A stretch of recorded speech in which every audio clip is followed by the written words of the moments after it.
വാർത്തകളുടെ വിശദാംശങ്ങളിലേക്ക്. Popular front നിരോധനത്തിന് പിന്നാലെ NIA അന്വേഷണം SDPIയിലേക്കും. കൊച്ചി NIA ആസ്ഥാനത്ത് മാരത്തൺ ചോദ്യം ചെയ്യൽ പുരോഗമിക്കുകയാണ്. SDPI സംസ്ഥാന ജനറൽ സെക്രട്ടറി റോയി അറക്കലിനെ ഹൈദരാബാദിൽ നിന്നുള്ള പ്രത്യേക സംഘം ചോദ്യം ചെയ്തു. ഒരേ സമയം 11 മുറികളിലായാണ് ചോദ്യം ചെയ്യൽ നടക്കുന്നത്. മാധ്യമപ്രവർത്തകർ ഉൾപ്പെടെ 100 പേരുടെ പട്ടിക തയ്യാറാക്കിയാണ് ഹൈദരാബാദിൽ നിന്നുള്ള NIA സംഘത്തിന്റെ ചോദ്യം ചെയ്യൽ പുരോഗമിക്കുന്നത്. തൃശൂരിൽ പിടിയിലായ SDPI സംസ്ഥാന സെക്രട്ടേറിയറ്റ് അംഗം PK ഉസ്മാനുമായി ബന്ധപ്പെട്ട കേസിലാണ് SDPI സംസ്ഥാന ജനറൽ സെക്രട്ടറി റോയി അറക്കലിനെ NIA ചോദ്യം ചെയ്തത്. SDPIയുടെ സാമ്പത്തിക കാര്യങ്ങൾ കൈകാര്യം ചെയ്തിരുന്നത് ഉസ്മാനാണെന്നാണ് വിവരം. പോപ്പുലർ ഫ്രണ്ടിൽ നിന്നും SDPIയിലെത്തിയവരെ വിശദമായി ചോദ്യം ചെയ്യാനാണ് ദേശീയ അന്വേഷണ ഏജൻസിയുടെ തീരുമാനം. നേരത്തെ SDPI സംസ്ഥാന ജനറൽ സെക്രട്ടറി അജ്മൽ ഇസ്മായിലിനെ കൊച്ചി യൂണിറ്റ് ചോദ്യം ചെയ്തിരുന്നു. ഡൽഹിയിൽ രജിസ്റ്റർ ചെയ്ത കേസിൽ കോട്ടയം ജില്ലയിൽ നിന്നുള്ള SDPI നേതാക്കൾക്ക് NIA നോട്ടീസ് അയച്ചതായാണ് വിവരം. ഭീകര സംഘടനയുടെ നേതാക്കളുമായി ബന്ധം പുലർത്തിയിരുന്ന മാധ്യമപ്രവർത്തകർ ഉൾപ്പെടെയുള്ളവരുടെ പ്രാഥമിക ചോദ്യം ചെയ്യൽ പൂർത്തിയായി. ചോദ്യങ്ങൾക്ക് വ്യക്തമായ മറുപടി നൽകാതിരുന്നവരെ വിശദമായ ചോദ്യം ചെയ്യലിനായി കൊച്ചിയിലെ NIA ആസ്ഥാനത്ത് വീണ്ടും ഹാജരാകാൻ നോട്ടീസ് നൽകിയിട്ടുണ്ട്. Dan Kurian, news 18, Thiruvananthapuram. മുൻ മുഖ്യമന്ത്രി ഉമ്മൻചാണ്ടിക്ക് ചികിത്സ നിഷേധിക്കുന്നുവെന്ന ആരോപണവുമായി സഹോദരൻ അലക്സ് ചാണ്ടി. ഇക്കാര്യം ചൂണ്ടിക്കാട്ടി മുഖ്യമന്ത്രിക്കും ആരോഗ്യമന്ത്രിക്കും പരാതി നൽകി. ഉമ്മൻചാണ്ടിക്ക് വിദഗ്ധ ചികിത്സ ലഭ്യമാക്കുന്നതിൽ സർക്കാർ ഇടപെട്ടേക്കും. അതേസമയം പനിയെ തുടർന്ന് ഉമ്മൻചാണ്ടിയെ നെയ്യാറ്റിൻകരയിലെ നിംസ് ആശുപത്രിയിൽ പ്രവേശിപ്പിച്ചു. മുൻ മുഖ്യമന്ത്രി ഉമ്മൻചാണ്ടിക്ക് 2015 രോഗം കണ്ടുപിടിച്ചിട്ടും ചികിത്സ നിഷേധിച്ചത് ഭാര്യ മറിയാമ്മയും മകൻ ചാണ്ടി ഉമ്മനുമെന്നാണ് ഉമ്മൻചാണ്ടിയുടെ സഹോദരൻ അലക്സ് ചാണ്ടിയുടെ പ്രതികരണം. ന്യൂയോർക്കിൽ ചികിത്സയ്ക്കായി പോയപ്പോൾ അവിടെ വെച്ച് ചികിത്സ നിഷേധിച്ചത് മകനും ഭാര്യയുമാണെന്നും സഹോദരൻ ആരോപിച്ചു. രോഗം കണ്ടുപിടിച്ചിട്ട് 3 വർഷത്തോളം ഈ വിവരം കുടുംബാംഗങ്ങളിൽ നിന്ന് മറച്ചുവെച്ചെന്നും സഹോദരൻ പറയുന്നു. ഭാര്യയും മൂത്ത മകളും ഇളയ മകനുമാണ്. 3 പേരാണ് ഇത് കൂടുതലായിട്ടിരിക്കുന്നത്. ട്രീറ്റ്മെൻറ്റ് വേണമെന്ന് നിലപാട്, ശക്തമായിട്ട് ട്രീറ്റ്മെൻറ്റ് വേണമെന്ന് നിലപാടില്ല. അച്ഛമ്മൻ അതിനെ രാഷ്ട്രീയ രംഗത്താണേലും പല ആൾക്കാരെയും കണ്ട് പറഞ്ഞു, ഇന്ന പോലെയാണ് സംഗതി, ട്രീറ്റ്മെൻറ്റ് അത്യാവശ്യമാണ്, എൻ്റെ അപ്പയ്ക്ക് ട്രീറ്റ്മെൻറ്റ് കൊടുക്കണം എന്ന് പറഞ്ഞ് അവൾ വളരെ ശക്തമായിട്ടാണ് നിൽക്കുന്നത് ഇപ്പോഴും. പക്ഷേ എപ്പോഴും വീട്ടിൽ ഒന്നും നിൽക്കുന്ന അന്തരീക്ഷയില്ലെന്ന് പറഞ്ഞ് വരുന്നില്ല. ഭാര്യ മറിയാമ്മയും മൂത്ത മകൾ മറിയം ഉമ്മനും ഇളയ മകൻ ചാണ്ടി ഉമ്മനുമാണ് മുൻ മുഖ്യമന്ത്രി ഉമ്മൻചാണ്ടിയുടെ ചികിത്സയ്ക്ക് എതിരായി നിൽക്കുന്നതെന്നും ആധുനിക ചികിത്സയ്ക്ക് പകരം ആയുർവേദ ചികിത്സയാണ് ഇപ്പോൾ അദ്ദേഹത്തിന് നൽകുന്നതെന്നും ജർമ്മനിയിൽ വിദഗ്ധ ചികിത്സയ്ക്ക് പോയിട്ടും ശരിയായ രീതിയിൽ ചികിത്സ നടത്താൻ ഇവർ സമ്മതിച്ചില്ലെന്നും സഹോദരൻ ആരോപിക്കുന്നു. ചികിത്സ നിഷേധിക്കുന്നതിൽ പ്രാർത്ഥനാ സംഘങ്ങളുടെ ഇടപെടലുണ്ടെന്ന് സംശയിക്കുന്നതായും സഹോദരൻ പറയുന്നു. അതേസമയം ഉമ്മൻചാണ്ടിക്ക് ചികിത്സ നിഷേധിക്കുന്നതായി ചൂണ്ടിക്കാണിച്ച് മുഖ്യമന്ത്രിക്കും സ്പീക്കർക്കും DGPക്കും ആരോഗ്യമന്ത്രിക്കും സഹോദരൻ ഉൾപ്പെടെയുള്ള കുടുംബാംഗങ്ങൾ പരാതി നൽകി. അതിനിടെ ഉമ്മൻചാണ്ടിയുടെ ചികിത്സയുമായി ബന്ധപ്പെട്ട സംസ്ഥാന സർക്കാർ മെഡിക്കൽ ബോർഡിന് രൂപം നൽകുമെന്നാണ് സൂചന. ന്യൂസ് 18, തിരുവനന്തപുരം. കൊച്ചി കളമശ്ശേരി മെഡിക്കൽ കോളേജിലെ വ്യാജ ജനന സർട്ടിഫിക്കറ്റ് കേസിൽ കുട്ടിയെ CWCക്ക് കൈമാറി. വൈദ്യപരിശോധനയ്ക്ക് ശേഷം ശിശുക്ഷേമ സമിതിയുടെ സംരക്ഷണ കേന്ദ്രത്തിലെ കുട്ടിയെ മാറ്റി. വ്യാജ ജനന സർട്ടിഫിക്കറ്റ് കേസിൽ നഗരസഭാ ജീവനക്കാരി രഹനയും പ്രതിയേർത്തു. വ്യാജ ജനന സർട്ടിഫിക്കറ്റ് ഉണ്ടാക്കി കുഞ്ഞിനെ ഏറ്റെടുത്ത അനൂപിന്റെ സഹോദരനാണ് ശിശുക്ഷേമ സമിതി ഓഫീസിലേക്ക് കുഞ്ഞുമായി എത്തിയത്. കുട്ടിയുടെ യഥാർത്ഥ മാതാപിതാക്കളെ കണ്ടെത്താൻ സാധിക്കാത്തതിനാൽ വൈദ്യപരിശോധനയ്ക്ക് വിധേയമാക്കി 6 മാസം പ്രായമുള്ള പെൺകുഞ്ഞിനെ CWC പിന്നീട് സംരക്ഷണ കേന്ദ്രത്തിലേക്ക് മാറ്റി. മാതാപിതാക്കളെ കണ്ടെത്തിയതിനു ശേഷം കുഞ്ഞിനെ ഏറ്റെടുക്കാൻ താല്പര്യമില്ലെന്ന് അവർ അറിയിക്കുകയാണെങ്കിൽ ദത്ത് നടപടിയിലേക്ക് CWC കടക്കും. കുട്ടിയെ CWC ഏറ്റെടുത്തു. തൽക്കാലത്തെ കുട്ടിയെ ശിശു സംരക്ഷണ സ്ഥാപനത്തിലേക്ക് മാറ്റിയിരിക്കുകയാണ്. തുടർന്ന് DCPയുമായിട്ട് ചർച്ച ചെയ്ത് തുടർ നടപടികൾ ആലോചിച്ച് തീരുമാനിക്കും. കേസിലെ മുഖ്യപ്രതിയായ അഡ്മിനിസ്ട്രേറ്റീവ് അസിസ്റ്റന്റ് ചുമതലയുണ്ടായിരുന്ന അനിൽകുമാറിനായുള്ള അന്വേഷണം പോലീസ് തുടരുകയാണ്. ഇതിനിടെ വ്യാജ ജനന സർട്ടിഫിക്കറ്റ് സംഭവത്തിൽ എറണാകുളം മെഡിക്കൽ കോളേജ് പ്രിൻസിപ്പലിന്റെ പരാതിയിലും പോലീസ് കേസ് രജിസ്റ്റർ ചെയ്തു. അനിൽകുമാറിന് പുറമെ നഗരസഭാ ജീവനക്കാരി രഹനയെയും കേസിൽ പ്രതി ചേർത്തു. വ്യാജരേഖ ചമച്ചതിനും വഞ്ചനാക്കുറ്റത്തിനുമാണ് കേസെടുത്തത്. സംഭവവുമായി ബന്ധപ്പെട്ട് രജിസ്റ്റർ ചെയ്യുന്ന 2ാമത്തെ കേസ് കൂടിയാണിത്. നേരത്തെ രഹനയുടെ പരാതിയിൽ അനിൽകുമാറിനെ പ്രതിയാക്കി കേസ് എടുത്തിരുന്നു. കേസിൽ DYSP റാങ്കിലുള്ള ഉദ്യോഗസ്ഥൻ അന്വേഷണം നടത്തുമെന്ന് city police commissioner K. Sethuraman അറിയിച്ചു. അതേസമയം കുറ്റക്കാരെ സംരക്ഷിക്കുന്നുവെന്ന് ആരോപിച്ച് BJP കളമശ്ശേരി മെഡിക്കൽ കോളേജിലേക്കും ആശുപത്രി സൂപ്രണ്ട് ഗണേഷ് മോഹനെ സംരക്ഷിക്കുന്നുവെന്ന ആരോപണവുമായി യൂത്ത് കോൺഗ്രസ് മന്ത്രി P. രാജീവിന്റെ ഓഫീസിലേക്കും മാർച്ച് നടത്തി.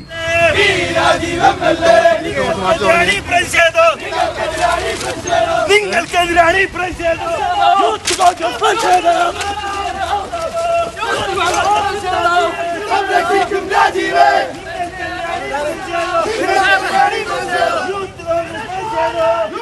ന്യൂസ് 18 കൊച്ചി.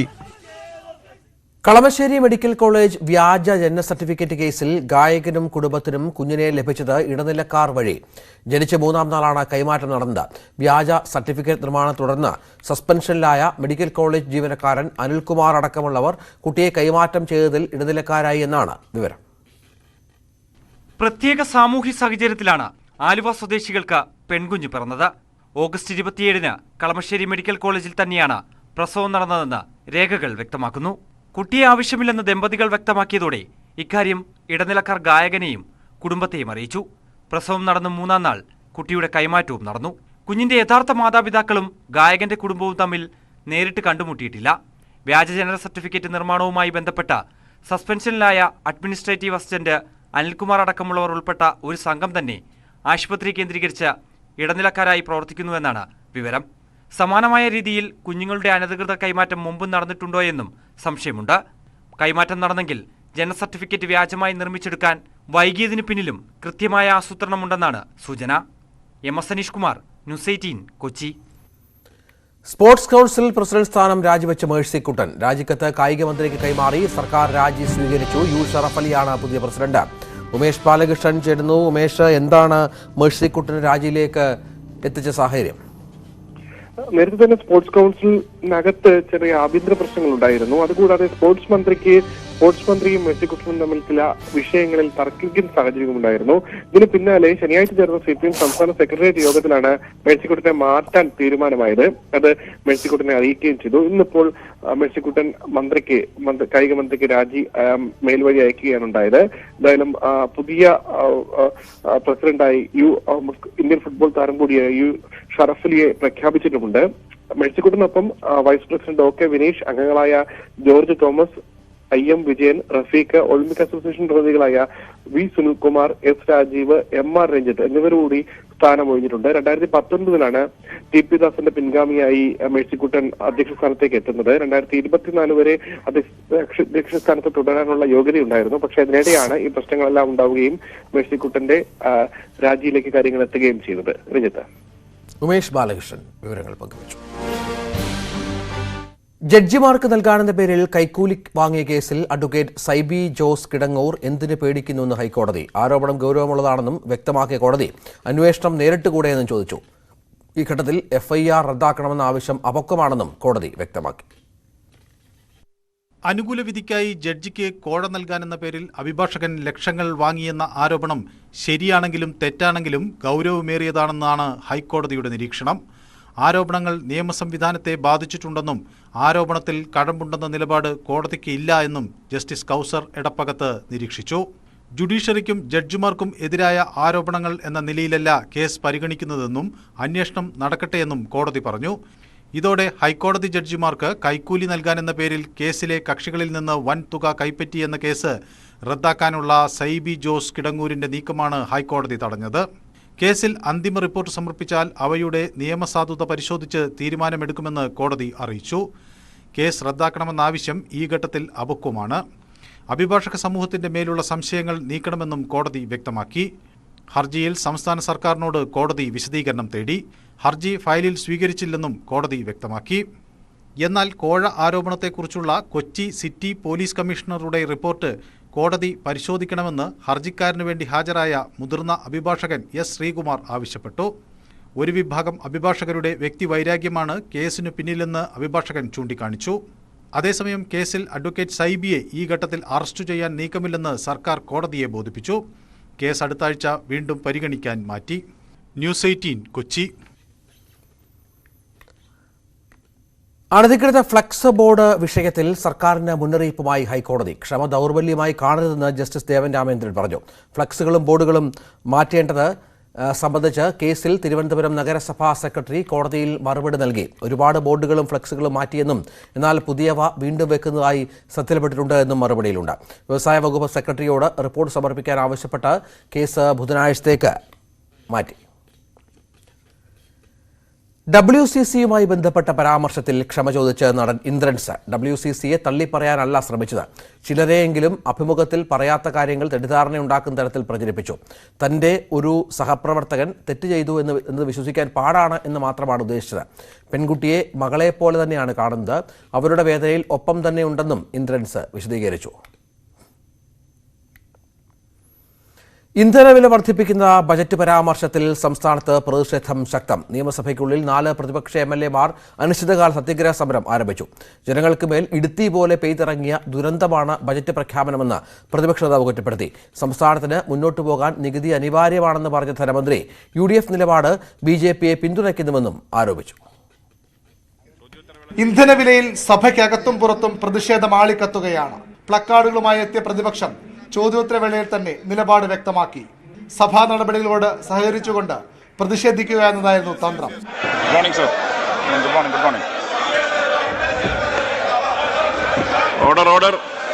ചോദ്യോത്തരവേള ബജറ്റിന്റെ പൊതുചർച്ച തുടങ്ങിവെക്കാൻ ഡെപ്യൂട്ടി സ്പീക്കറെ സ്പീക്കർ ക്ഷണിച്ചതോടെ പ്രതിപക്ഷ നേതാവ് എഴുന്നേറ്റു. സർക്കാരിനെതിരായ രൂക്ഷമായ വിമർശനത്തിന് പിന്നാലെ സമരപ്രഖ്യാപനം. മഹാമാരി കൊണ്ടും മഹാപ്രളയം കൊണ്ടും പ്രതിസന്ധികൾ കൊണ്ടും തകർന്നിരിക്കുന്ന കേരളത്തിലെ ജനങ്ങളുടെ മീതെ ഇടുത്തി പോലെ പെയ്തിറങ്ങിയിരിക്കുന്ന മറ്റൊരു മഹാദുരന്തമായി ഈ ബജറ്റ് മാറുകയാണ്. സാർ, ഈ ബജറ്റിലെ നികുതി നിർദ്ദേശങ്ങൾ, നേരിട്ടുള്ള നികുതി നിർദ്ദേശങ്ങൾ 3000 കോടി, പരോക്ഷ നികുതി നിർദ്ദേശങ്ങൾ 1000 കോടി, ഇങ്ങനെ 4000 കോടി രൂപയുടെ അധിക ബാധ്യത കേരളത്തിലെ ജനങ്ങളുടെ തലയിൽ കെട്ടിവെച്ചിരിക്കുകയാണ്. കേന്ദ്രം 2700 കോടിയിലേറെ വെട്ടിക്കുറച്ചു. നികുതിയില്ലാതെ എങ്ങനെ മുന്നോട്ട് പോകുമെന്ന് ചോദിച്ച ധനമന്ത്രി നികുതി നിർദ്ദേശങ്ങളെ വീണ്ടും ന്യായീകരിച്ചു. കേരളത്തിന്റെ മുന്നോട്ട് പോക്കിന് വേണ്ടി വളരെ പരിമിതമായിട്ട് ചില നികുതികൾ വർദ്ധിപ്പിക്കേണ്ടി വരും. അത് മുഴുവനും കേരളത്തിന്റെ വികസനത്തിന് വേണ്ടിയിട്ടാണ്. സാർ, ഒരു ബഡ്ജറ്റ് അവതരിപ്പിക്കുമ്പോൾ ഈ കേരളത്തിന്റെ താല്പര്യം നോക്കിക്കൊണ്ട് അത് അവതരിപ്പിക്കാനും ആവശ്യമായ മിനിമം വരുമാനമെങ്കിലും വരാനുമുള്ള ഉത്തരവാദിത്വം എടുക്കുമ്പോൾ റിസ്ക് ഉണ്ട്, പേരുദോഷം കേൾക്കും എന്ന് പറഞ്ഞിട്ട് കേരളത്തിന്റെ താല്പര്യമാണ് സാർ മുന്നോട്ട് വെച്ചത്. ഇതിനിടെ സഭാ കവാടത്തിൽ പ്രതിപക്ഷ MLA-മാർ സത്യാഗ്രഹം തുടങ്ങിയിരുന്നു.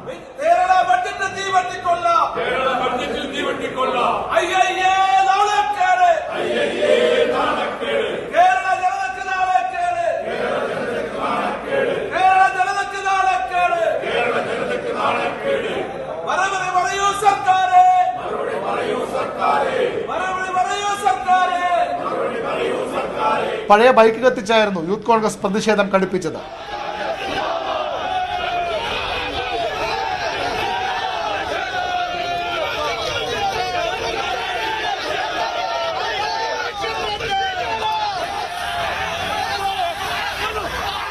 ബാരിക്കേഡ് മറികടന്ന് മുന്നേറാനുള്ള യൂത്ത് കോൺഗ്രസ് പ്രവർത്തകരുടെ ശ്രമം ജലപീരങ്കി ഉപയോഗിച്ച് പോലീസ് തടഞ്ഞു.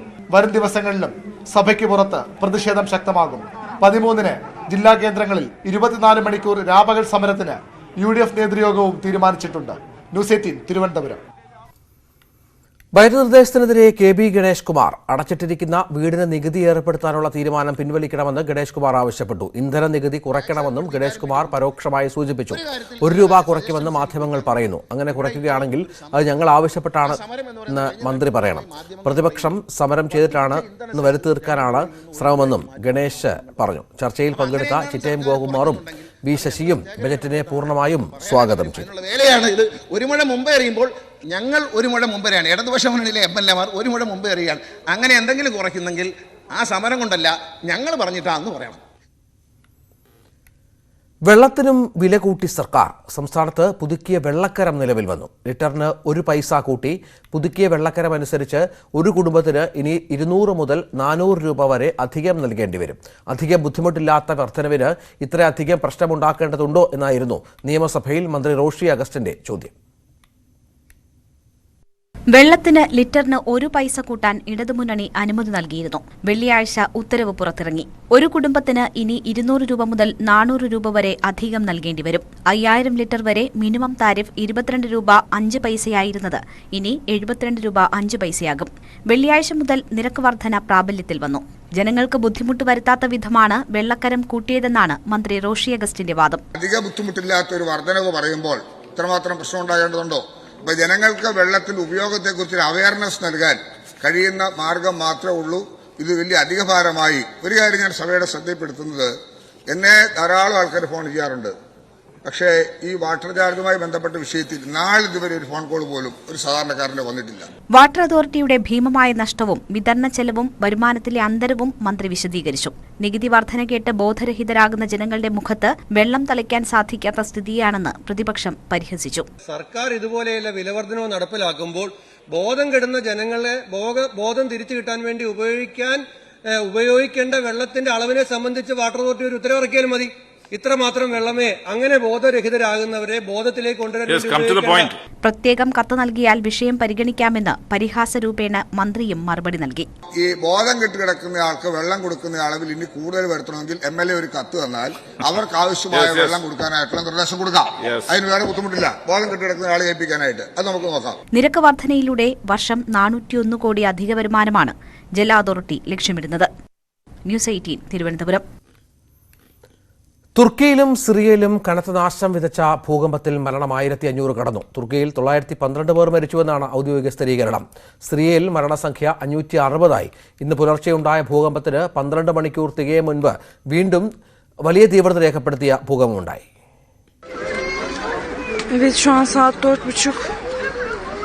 Herkes sokağa çıktı. Arabası olanlar gitti. തെക്കുകിഴക്കൻ തുർക്കിയിൽ ഭൂകമ്പത്തിൽ മരണസംഖ്യ ഉയരുകയാണ്. 6000-ലേറെ പേർക്ക് ഭൂകമ്പത്തിൽ പരുക്കുപറ്റി.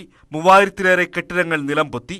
കെട്ടിടാവശിഷ്ടങ്ങൾക്കിടയിൽ 100 കണക്കിന് ആളുകൾ ഇപ്പോഴും കുടുങ്ങിക്കിടക്കുന്നുണ്ട്. പുലർച്ചെ 7.8 തീവ്രത രേഖപ്പെടുത്തിയ ഭൂകമ്പത്തിന് പിന്നാലെ 20ഓളം തുടർചലനങ്ങളാണ് അനുഭവപ്പെട്ടത്. ആശുപത്രികളടക്കം തകർന്നതിനാൽ അടിയന്തര വൈദ്യസഹായം ആവശ്യമുള്ളവരെ വ്യോമമാർഗം മറ്റിടങ്ങളിലേക്ക് എത്തിക്കുന്നുണ്ട്. അന്താരാഷ്ട്ര സന്നദ്ധ സംഘടനകളും വിവിധ രാജ്യങ്ങളിൽ നിന്നെത്തിയ സംഘങ്ങളുമാണ് രക്ഷാപ്രവർത്തനം നടത്തുന്നത്.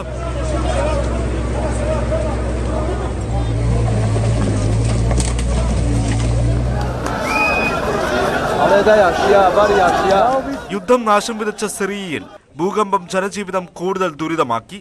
ആലപ്പോ, ഹാമ, ലറ്റാക്കിയ എന്നിവിടങ്ങളിലാണ് കൂടുതൽ നാശനഷ്ടം. വിമതരുടെ നിയന്ത്രണത്തിലുള്ള ഇദ്ലിബിലും 100 കണക്കിന് ആളുകൾ കുടുങ്ങിക്കിടക്കുകയാണ്. രക്ഷാപ്രവർത്തനം പുരോഗമിക്കവേ പുലർച്ചെയുണ്ടായ ഭൂചലനത്തിന് മണിക്കൂറുകൾക്കകം വീണ്ടും തീവ്രത 7.7 രേഖപ്പെടുത്തിയ ഭൂചലനമുണ്ടായി.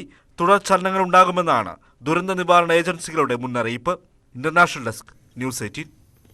ഗ്രാമി വേദിയിൽ ചരിത്രമെഴുതി ഗായിക ബിയോൺസെ 4 ഗ്രാമി പുരസ്കാരങ്ങൾ നേടി ഏറ്റവും കൂടുതൽ ഗ്രാമി നേടും താരമായി ചരിത്രം കുറിച്ചിരിക്കുകയാണ് ബിയോൺസെ.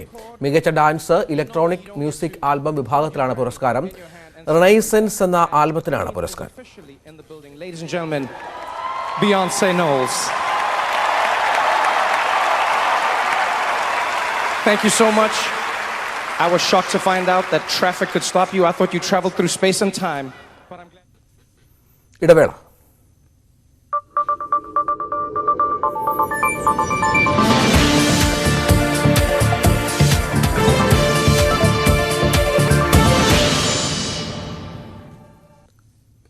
എറണാകുളം മരടിൽ 2 കണ്ടെയ്നർ പഴകിയ മത്സ്യം പിടിച്ചു. ദുർഗന്ധം വമിക്കുന്ന നിലയിൽ വാഹനങ്ങൾ കണ്ട പ്രദേശവാസികളാണ് നഗരസഭാ ഉദ്യോഗസ്ഥരെ വിവരമറിയിച്ചത്.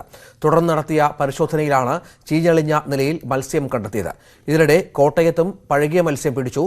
3 ടൺ മത്സ്യമാണ് മിനി കണ്ടെയ്നറിൽ നിന്നും പിടിച്ചത്. ഏറ്റുമാനൂർ നഗരസഭാ വിഭാഗം നടത്തിയ പരിശോധനയിലാണ് മത്സ്യം പിടിച്ചത്. ഫ്രീസർ സംവിധാനമില്ലാത്ത കണ്ടെയ്നർ വാഹനത്തിൽ ആന്ധ്രാപ്രദേശിൽ നിന്ന് കൊണ്ടുവന്ന മത്സ്യമാണ് പിടികൂടിയത്. ദേശീയപാതയ്ക്കരികിൽ പാർക്ക് ചെയ്ത കണ്ടെയ്നറിൽ നിന്നും ചെറിയ വാഹനങ്ങളിലേക്ക് മത്സ്യം നിറച്ച ബോക്സുകൾ മാറ്റുന്നതായി കഴിഞ്ഞ ദിവസം ശ്രദ്ധയിൽപ്പെട്ടിരുന്നു. കണ്ടെയ്നറുകൾ തുറന്ന നിലയിൽ ഇന്ന് കണ്ടെത്തിയതിനെ തുടർന്നാണ് നാട്ടുകാർ മരട് നഗരസഭയിൽ വിവരമറിയിക്കുകയും തുടർന്ന് പരിശോധന നടത്തുകയും ചെയ്തത്. ഭക്ഷ്യസുരക്ഷാ വകുപ്പ് ഉദ്യോഗസ്ഥരും സ്ഥലത്തെത്തി. ഒരു കണ്ടെയ്നർ ഫിഷില് ഡീക്കേഡ് ഫിഷാണ്. കാരണം അതിൽ നിന്ന് വേംസ് വരുന്നുണ്ട്. പിന്നെ അത്രയും മോശമായിട്ടുള്ള സ്മെല്ലാണ് കണ്ടെയ്നർ തുറക്കുമ്പോൾ തന്നെയുള്ള. നമ്മൾ എന്തായാലും സാമ്പിൾസ് കളക്ട് ചെയ്തിട്ടുണ്ട്. നല്ല മീനുള്ള ബോക്സും വെച്ചിട്ടുണ്ട്, മോശം മീനുള്ള ബോക്സും രണ്ടും വെച്ചിട്ടുണ്ട്. അതിനകത്ത് ഐസ് മെൽറ്റ് ആയിട്ടില്ല ഇതിന്റെ അകത്തുള്ളത്. അതും ഇത്രയും ചൂടത്താണ് ഈ വണ്ടിയിട്ട് പോയേക്കുന്നത്. റീഫർ ഇല്ല ഈ വണ്ടിക്ക്. പിരാന, രോഹു ഇനങ്ങളിൽപ്പെട്ട മത്സ്യമാണ് അഴുകിയ നിലയിൽ കണ്ടെത്തിയത്. ഒരു കണ്ടെയ്നറിലെ മത്സ്യം പൂർണ്ണമായും ചീഞ്ഞളിഞ്ഞ നിലയിലും മറ്റൊരു കണ്ടെയ്നറിൽ ചീഞ്ഞ മത്സ്യത്തോടൊപ്പം നല്ല മത്സ്യവും ഇടകലർത്തി ബോക്സുകളിൽ ഐസ് നിറച്ച് സൂക്ഷിച്ച നിലയിലുമായിരുന്നു. ശീതീകരണ സംവിധാനമില്ലാത്ത കണ്ടെയ്നറുകൾ യാതൊരു പരിശോധനയുമില്ലാതെയാണ് കേരളത്തിലേക്ക് എത്തിയത്. ഈ 2 കണ്ടെയ്നറിലും അഴുകിയ മത്സ്യം വന്ന സമയത്ത് ഈ കണ്ടെയ്നർ വഴിയാണ് ഇത് കടന്നിങ്ങോട്ട് വന്നത്. ഈ കണ്ടെയ്നർ റെഫ്രിജറേഷൻ ഇല്ലാത്ത, ആ സൗകര്യം ഇല്ലാത്ത കണ്ടെയ്നേഴ്സ് ആണ് ഇത് രണ്ടും. എന്തുകൊണ്ട് റെഫ്രിജറേഷൻ ഇല്ലാത്ത കണ്ടെയ്നറിൽ ഇത്രയും മത്സ്യം കേരളത്തിലേക്ക് എത്തി? അതൊരു വലിയ ചോദ്യമാണ്.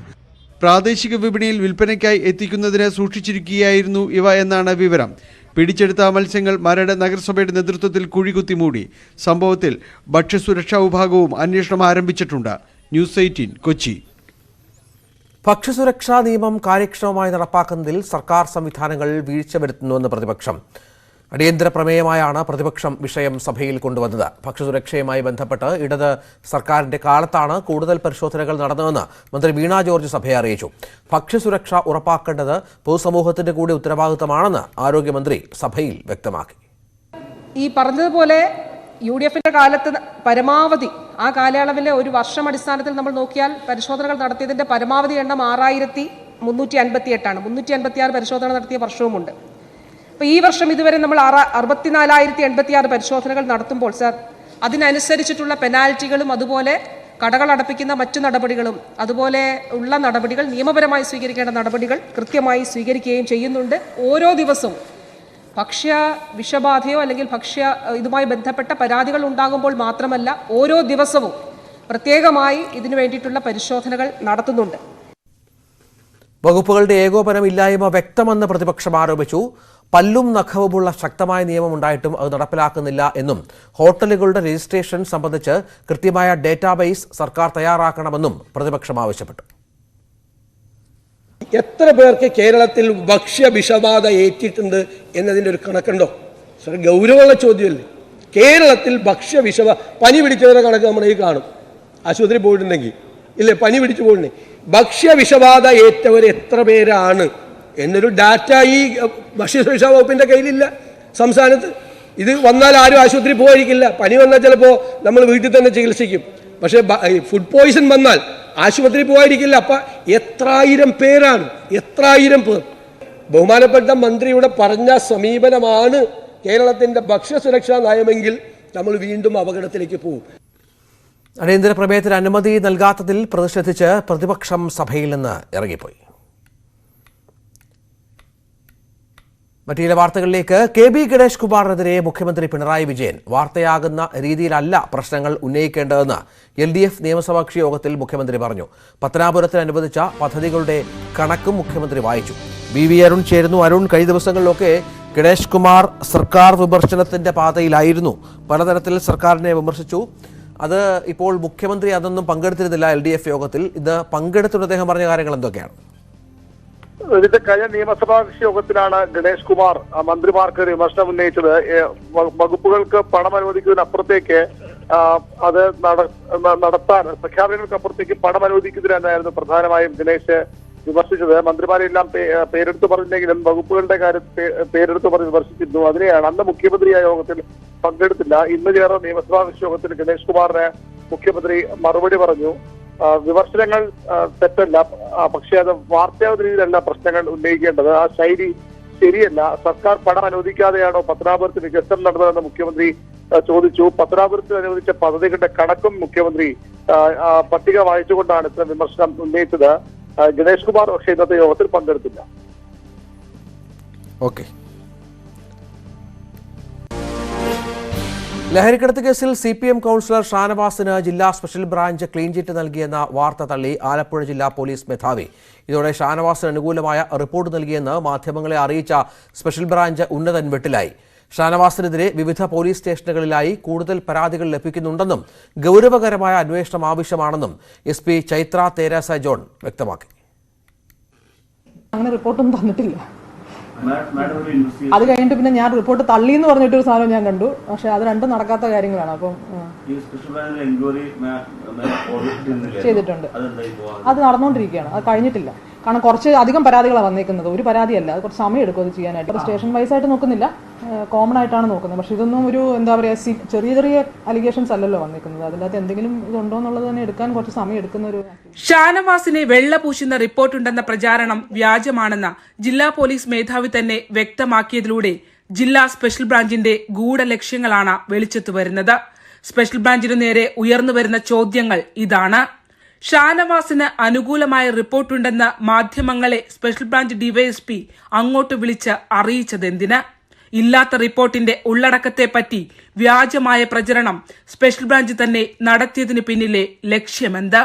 സ്പെഷ്യൽ ബ്രാഞ്ചിന്റെ നീക്കങ്ങൾക്ക് പിന്നിൽ ഭരണരംഗത്തെ ഉന്നതനെ പ്രീതിപ്പെടുത്താനുള്ള ശ്രമമായിരുന്നോ? കുറ്റാരോപിതന് അനുകൂലമായ നീക്കം പോലീസിലെ ഉന്നതർ തന്നെ നടത്തുമ്പോൾ അന്വേഷണത്തിന്റെ ഫലപ്രാപ്തി എന്താകും? ഇങ്ങനൊരു വാർത്ത പ്രചരിപ്പിച്ചതിന് പിന്നിൽ ഉദ്യോഗസ്ഥനുള്ള പങ്ക് തെളിയിക്കുന്ന ശബ്ദരേഖകളടക്കം ലഭിച്ചിട്ടും വകുപ്പ് തല നടപടിക്ക് പോലീസ് തയ്യാറായിട്ടില്ല. ഷാനവാസിനെതിരെ CPM സംസ്ഥാന നേതൃത്വത്തിന്റെ ആവശ്യപ്രകാരം പാർട്ടി കമ്മീഷൻ തെളിവ് ശേഖരിക്കുന്ന നിർണായക ഘട്ടത്തിലാണ് പാർട്ടിയെയും പൊതുസമൂഹത്തെയും സ്വാധീനിക്കുന്ന വ്യാജ വാർത്ത ഇടത് സർക്കാരിന്റെ പോലീസ് തന്നെ പ്രചരിപ്പിച്ചു എന്നതാണ് ഏറ്റവും ശ്രദ്ധേയം. ശരണ്യ സ്നേഹജൻ, News 18, ആലപ്പുഴ. ആലപ്പുഴയിൽ DCCയുടെ നേതൃത്വത്തിൽ കളക്ടറേറ്റിലേക്ക് മാർച്ച് നടത്തി. ഷാനവാസിന്റെ അറസ്റ്റ് ആവശ്യപ്പെട്ടായിരുന്നു മാർച്ച് സംഘർഷഭരിതമായതിനെ തുടർന്ന് പോലീസ് ജലപീരങ്കി പ്രയോഗിച്ചു. പ്രവർത്തകരെ പിന്നീട് അറസ്റ്റ് ചെയ്ത് നീക്കി.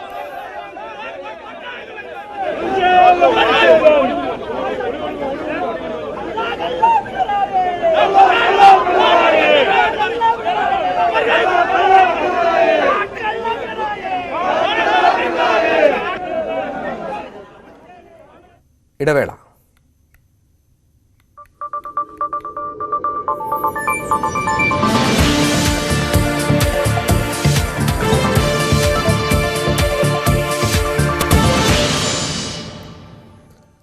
അദാനി വിഷയത്തിൽ ഗാന്ധി പ്രതിമയ്ക്ക് മുൻപിലെ പ്രതിഷേധത്തോടെ മൂന്നാം ദിനവും പാർലമെന്റിൽ പ്രതിപക്ഷം നിലപാട് കടുപ്പിച്ചു.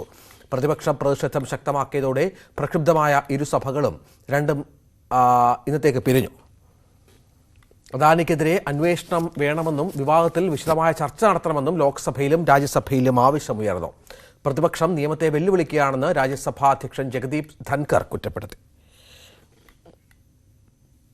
ചെറിയ ഹെലികോപ്റ്ററുകൾ നിർമ്മിക്കുന്ന ഹിന്ദുസ്ഥാൻ എയറോനോട്ടിക്സിലെ ബംഗളൂരുവിലെ യൂണിറ്റ് ഉദ്ഘാടനം ചെയ്ത പ്രധാനമന്ത്രി തുംകൂറിലെ യൂണിറ്റാണ് രാജ്യത്തിന് സമർപ്പിച്ചത്. പ്രതിരോധ മേഖലയിലെ സ്വയം പര്യാപ്തതയ്ക്ക് മുതൽക്കൂട്ടാണ് തുംകൂറിലെ യൂണിറ്റ് എന്ന പ്രതിരോധ മന്ത്രി രാജ്നാഥ് സിംഗും വിലയിരുത്തി. പാലക്കാട് മണ്ണാർക്കാടിന് സമീപം മൈലാംപാടത്ത് ആന വിരണ്ടോടി. ഈ മേഖലയിൽ തടി വലിക്കാനെത്തിയ ആനയെ കുളിപ്പിക്കാൻ കൊണ്ടുപോകുന്നതിനിടെയാണ് വിരണ്ടോടിയത്.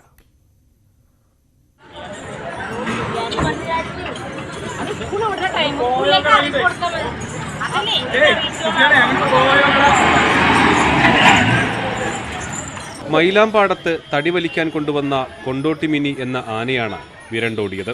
ഇന്ന് അവധിയായതിനാൽ ആനയെ കുളിപ്പിക്കാൻ കൊണ്ടുപോകുന്നതിനിടെയായിരുന്നു സംഭവം.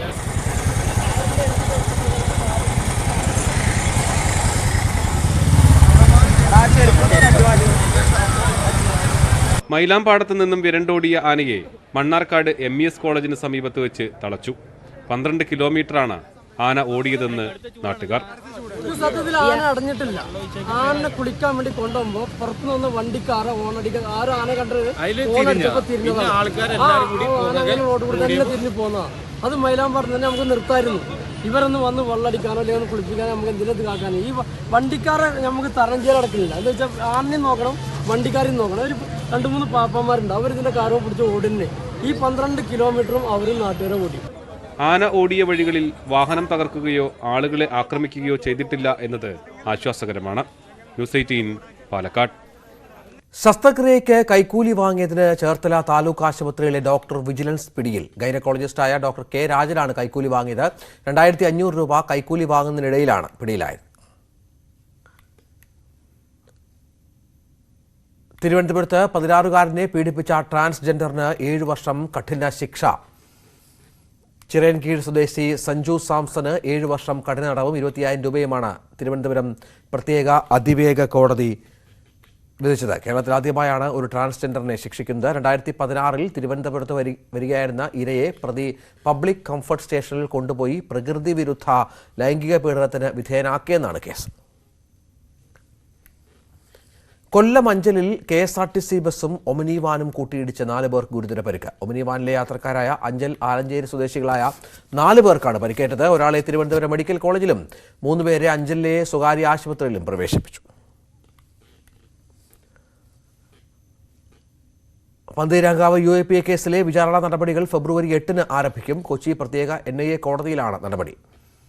കേസിലെ 4 പ്രതികളുടെയും വിചാരണ ഒരുമിച്ചാണ് നടത്തുന്നത്. 2019-ലാണ് മാവോയിസ്റ്റ് ബന്ധം ആരോപിച്ച് കോഴിക്കോട് പന്തീരാങ്കാവിൽ അലൻ ഷുഹൈബ്, താഹ ഫസൽ എന്നിവർ പിടിയിലായത്. ഇനി ചില വാർത്തകൾ ചുരുക്കത്തിൽ. വയനാട് സുൽത്താൻ ബത്തേരിയിൽ വാഹനാപകടം അന്വേഷിക്കാനെത്തിയ പോലീസിന് നേരെ 3-അംഗ സംഘത്തിന്റെ ആക്രമണം.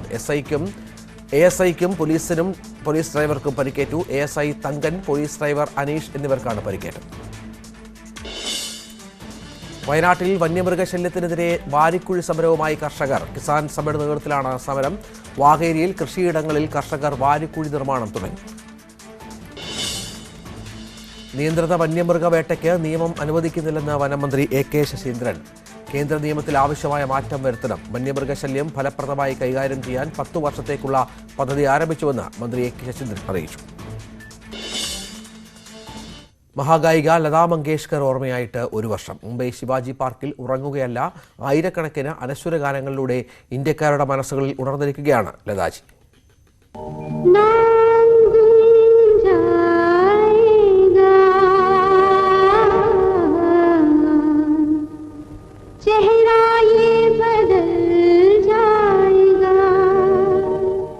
തേരെ ബിന സിന്ദഗി മുതൽ ഓ സജ്ജന വരെ, ആചാരെ പർദേശി മുതൽ മലയാളം തുളുമ്പുന്ന ജിയാ ജലെ വരെ, ഇങ്ങനെ ലതാ മങ്കേഷ്കർ 1929-ൽ മധ്യപ്രദേശിൽ ജനനം. ഹിന്ദുസ്ഥാനി സംഗീതജ്ഞനായ പിതാവ് ദിനനാഥ് മങ്കേഷ്കറിനൊപ്പം ശിശുവായിരിക്കുമ്പോൾ തന്നെ മഹാരാഷ്ട്രയിലേക്ക്.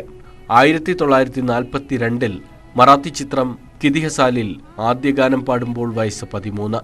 ആ ഗാനം വെട്ടിമാറ്റി സിനിമ പുറത്തിറങ്ങി. പിന്നാലെ ഹൃദയാഘാതത്തെ തുടർന്ന് പിതാവിന്റെ മരണം. പട്ടിണിയിലായ കുടുംബത്തെ പോറ്റാൻ സിനിമയിൽ ചെറുവേഷങ്ങൾ ചെയ്യാൻ തുടങ്ങി. ഒരു ഗാനം പോലും ലഭിക്കാത്ത 7 വർഷങ്ങൾക്ക് ശേഷം ആയേഗ ആനേവാല. ഒറ്റ ഗാനം കൊണ്ട് തന്നെ മാറി ആ ജീവിതം.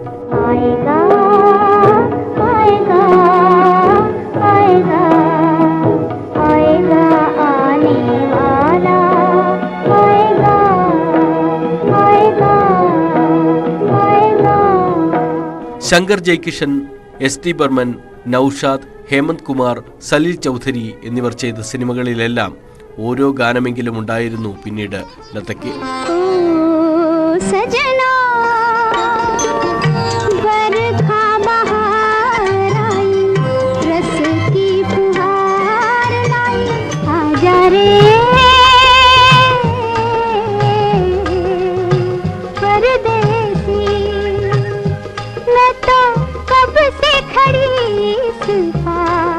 അൻപതുകളിലെ നർഗീസ് മുതൽ 90കളിലെ കാജോൾ വരെ ആ ശബ്ദത്തിൽ പാടി. ഭാരതരത്ന, പത്മവിഭൂഷൺ, പത്മഭൂഷൺ, ദാദാ സാഹേബ് ഫാൽക്കെ പുരസ്കാരം, 3 ദേശീയ പുരസ്കാരങ്ങൾ, 15 ബംഗാളി പുരസ്കാരം.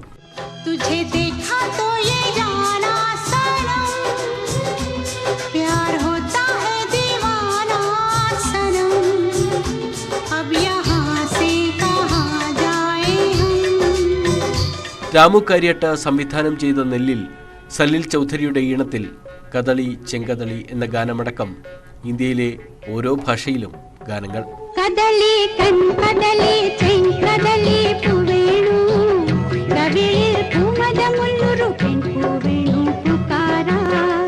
സംഗീത സംവിധായികയായും ലതാജി എത്തി. 4 സിനിമകളുടെ നിർമ്മാണവും നിർവഹിച്ചു. ലതാ മങ്കേഷ്കറുടെ ഏറ്റവും സുന്ദരമായ ഗാനങ്ങളുടെ പട്ടിക എടുത്താൽ അതിലൊന്നായി ഉണ്ടാകും ഇക്കാലവും तेरे बिना जिंदगी.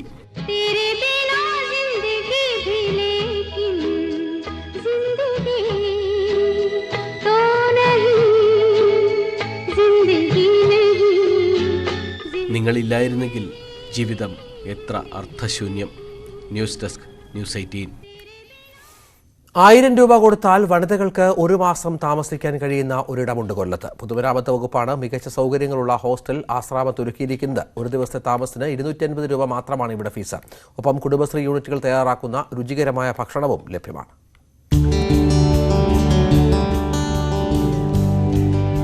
കൊല്ലം കണ്ടവനല്ല, കൊല്ലം കണ്ടവൾക്ക് ഇനി ഇല്ലം വേണ്ടെന്ന് തറപ്പിച്ചു പറയാം. ഈ സൗകര്യങ്ങൾ കണ്ടാൽ ആരും അങ്ങനെ പറഞ്ഞു പോകും.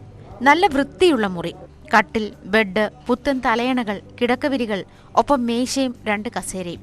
ഇത്രയും മികച്ച സൗകര്യങ്ങൾക്ക് ഒരു മാസം മുടക്കേണ്ടത് ബെഡൊന്നിന് 1000 രൂപ മാത്രം. ജോലി ചെയ്യുന്ന സ്ത്രീകൾക്ക് വളരെ ചെലവ് ചുരുങ്ങിയ രീതിയിൽ താമസ സൗകര്യം ഏർപ്പെടുത്തിയിരിക്കുകയാണിത്.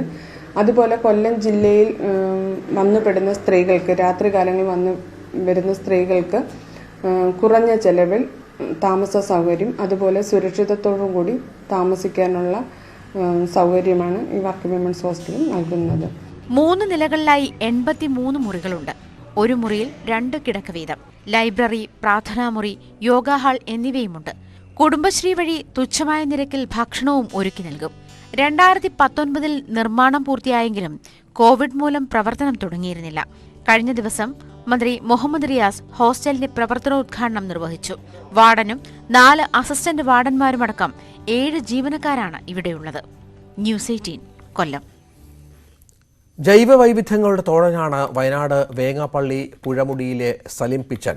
20 വർഷത്തിലധികമായി ജൈവ വൈവിധ്യ മേഖലയിൽ സജീവമായ ഇദ്ദേഹത്തിന്റെ പഠനങ്ങളും കണ്ടെത്തലുകളും പരിഗണിച്ച് കേരളത്തിൽ നിന്ന് കണ്ടെത്തിയ ഒരു സസ്യത്തിന് സലിമിന്റെ പേരും നൽകിയിട്ടുണ്ട്.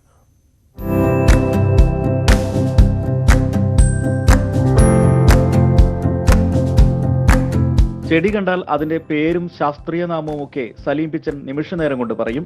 2500ഓളം സസ്യങ്ങളുടെ സമഗ്ര വിവരങ്ങൾ സലീമിന് മനപ്പാഠം. അപൂർവ ഇനം സസ്യങ്ങളെക്കുറിച്ച് പുസ്തകങ്ങളും 25ഓളം പ്രബന്ധങ്ങളും രചിച്ച സലീം പിച്ചൻ എന്ന പ്രകൃതി സ്നേഹിയെക്കുറിച്ച് വിശേഷണങ്ങൾ ഒട്ടനവധിയുണ്ട്. പുതിയ സസ്യങ്ങളെ തേടിയുള്ള യാത്രയ്ക്കിടെ ലഭിച്ച 150ലധികം ഓർക്കിഡുകൾ സലീം തന്റെ വീട്ടുമുറ്റത്ത് സംരക്ഷിക്കുന്നുണ്ട്. നിരവധി അപൂർവ സസ്യങ്ങളും സലീം പിച്ചൻ സംരക്ഷിച്ചു പോരുന്നു. നമ്മുടെ മൈക്രോ ലെവലിലുള്ള ഒരു ശോഷണം ഇവിടെ സംഭവിച്ചിട്ടുണ്ട്. കാരണം നമുക്ക് ഉരുൾപൊട്ടുന്നു, മണ്ണ് പോകുന്നു, അതൊക്കെ അതിലുപരി കാലാവസ്ഥ വ്യതിയാനം വരുന്നു. പക്ഷെ അതിലുപരി ഞാനൊരു 10 വർഷം മുമ്പേ ആ സ്ഥലത്ത് പോകുമ്പോൾ നിറയെ കാടായിട്ടുണ്ടായിരുന്നു, വയനാട്ടിലെ കാടായിട്ടുണ്ടായിരുന്ന ഒരു ഓർക്കിഡാണ്. പക്ഷേ ഫ്ലഡിൻ്റെ ശേഷം ഞാൻ ആ സ്ഥലത്ത് പോയപ്പോൾ അവിടെ പൂർണ്ണമായിട്ട് ഈ ഒരു ഓർക്കിഡിന് ഇല്ലാതായിട്ടുണ്ട്. അപ്പോൾ ശരിക്കും പറഞ്ഞാൽ നമ്മുടെ ഓരോ വീട്ടിലും ഇങ്ങനെയുള്ള നീലഗിരി ബയോസ്ഫിയറിൻ്റെ പാർട്ടായിട്ടുള്ള നമ്മുടെ വയനാട്ടിൽ ഓരോ ഇനങ്ങളെയും പ്രൊട്ടക്ട് ചെയ്യേണ്ട ചുമതല നമുക്ക് ഓരോരുത്തർക്കും ഉണ്ട്. പശ്ചിമഘട്ടത്തിൽ മാത്രം കാണുന്ന വന ഓർക്കിഡ് വിഭാഗത്തിൽപ്പെട്ട സസ്യത്തിനാണ് സ്വീഡൻ ഫെഡിനില്ല സലീമി എന്ന പേര് നൽകിയത്. മകൾ സനയുടെയും പേര് ചെടിക്ക് നൽകിയിട്ടുണ്ട്. ലിപ്പാറിസ് സാന മലബാറിക്ക എന്നാണ് പേര്. ഇവിടെ കാണുന്ന കുറേ സസ്യങ്ങളെ പ്രൊട്ടക്ട് ചെയ്തിരിക്കുകയാണ്.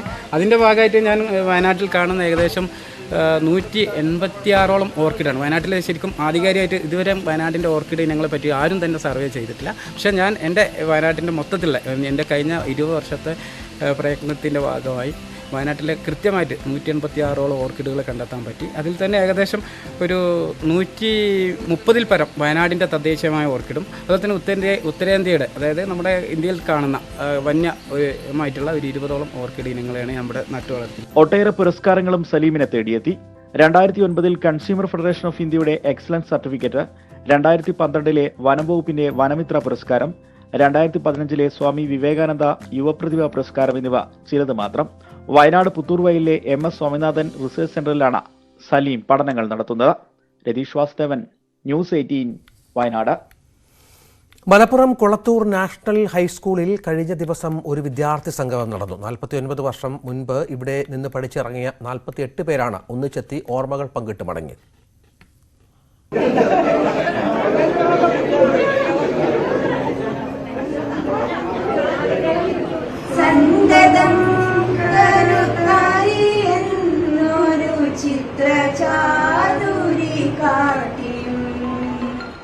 പത്തിയ അലവിക്കെ ഗോപിനാഥൻ പി ഹംസ സി 1973-74 10ാം ക്ലാസ് വിദ്യാർത്ഥികളാണ് 49 കൊല്ലം കഴിഞ്ഞ് വീണ്ടും പഴയ ഇടത്തിൽ ഒന്നിച്ചത്. അന്നത്തെ ക്ലാസ് ടീച്ചർ തിസിലിയമ്മയായിരുന്നു സംഗമം ഉദ്ഘാടനം ചെയ്തത്.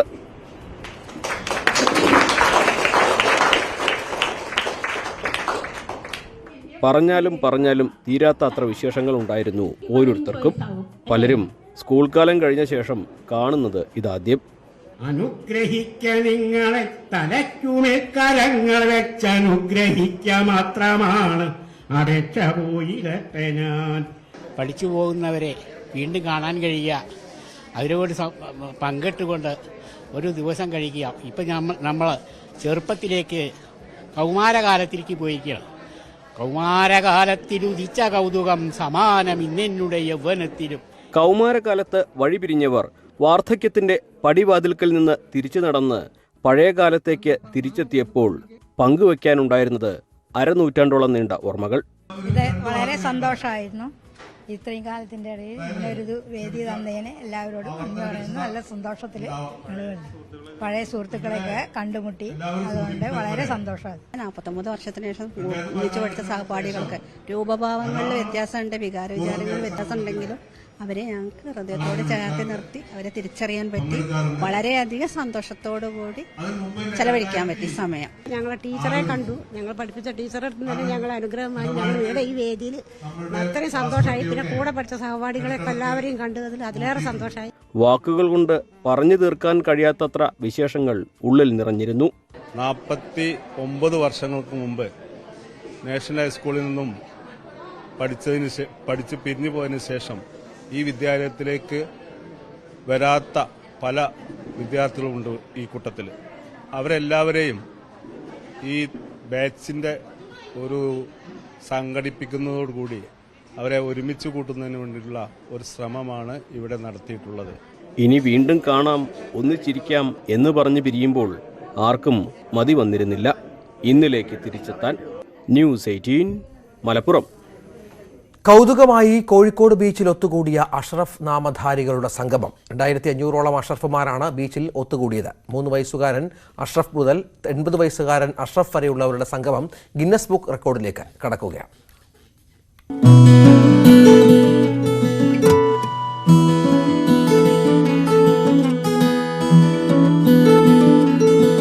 കോഴിക്കോട് കടപ്പുറത്ത് 3000 അഷ്റഫുമാർ ഒത്തുകൂടാനായിരുന്നു തീരുമാനം. എന്നാലും 2500ഓളം അഷ്റഫുമാർ പങ്കാളികളായി. 3 വയസ്സു മുതൽ 80 വയസ്സുവരെയുള്ള അഷ്റഫ് എന്നു പേരുള്ളവരാണ് സംഗമിച്ചത്. അഷ്റഫ് കൂട്ടായ്മയ്ക്ക് പിന്നിൽ ഒരു ചരിത്രമുണ്ട്. 2018 ജൂൺ മാസത്തിൽ തിരൂരങ്ങാടി താഴെച്ചിനയിൽ കുറ്റിയിൽ കോംപ്ലക്സിൽ ആദ്യ അഷ്റഫ് യോഗം തുടങ്ങി. മനരിക്കൽ അഷ്റഫിന്റെ വീട് വരാന്തയിൽ സൊറ പറഞ്ഞിരിക്കാൻ വന്ന 4 അഷ്റഫുമാർ ചായക്കടയിൽ പോയപ്പോൾ ചായക്കടക്കാരനും അഷ്റഫ്. അവിടെ ചായ കുടിക്കാൻ വന്നയാൾ ഇവിടെന്താ അഷ്റഫ് സംഗമമോ എന്ന് ചോദിച്ചയിടത്തു നിന്ന് തുടങ്ങി. കമ്മിറ്റിയായി, ഭാരവാഹികളായി, വാട്സപ്പ് ഗ്രൂപ്പായി. അങ്ങനെ 2400-ലധികം അഷ്റഫുമാർ കോഴിക്കോട് കടപ്പുറത്ത് നിന്ന് ഗിന്നസ് റെക്കോർഡിലേക്ക് യാത്ര തിരിച്ചു. അഷ്റഫ് കൂട്ടായ്മ പേരിന്റെ പേരിൽ ഒരുമിക്കുകയും ജീവകാരുണ്യ പ്രവർത്തനത്തിൽ സജീവമാവുകയും ചെയ്ത ഒരു കൂട്ടം അഷ്റഫുമാരുടെ ഒരു വലിയൊരു സന്തോഷ മുഹൂർത്തമാണ് ഇന്ന് ഞങ്ങൾ ഇവിടെ ആനന്ദിക്കുന്നത്. Biggest universal attempt world record അതിലേക്ക് ഞങ്ങൾ പ്രവേശിച്ചിരിക്കുകയാണ്. മറ്റു പേരിന്റെ പേരിൽ ഒരുപക്ഷെ ലോക ചരിത്രത്തിൽ എന്ന് ഞങ്ങൾ സാധാരണ പറയാറുള്ളത് ഇന്ന് ഒരു പക്ഷേ എന്നുള്ള വാക്ക് മാറ്റി യാഥാർത്ഥ്യമായിരിക്കണം. പല ജില്ലകളിൽ നിന്നെത്തിയ അഷ്റഫുമാർ ആശ്ലേഷിച്ചും സൊറ പറഞ്ഞും കൂട്ടുകൂടിയും സംഗമത്തെ കളറാക്കി. പല വീട്ടുപേരുകളിലും സ്ഥലനാമങ്ങളിലും ഇനീഷ്യലുകളിലുമുള്ള അഷ്റഫുമാരുടെ സംഗമം കാഴ്ചക്കാരിലും കൗതുകം നിറച്ചു. ന്യൂസ് 18 കോഴിക്കോട്.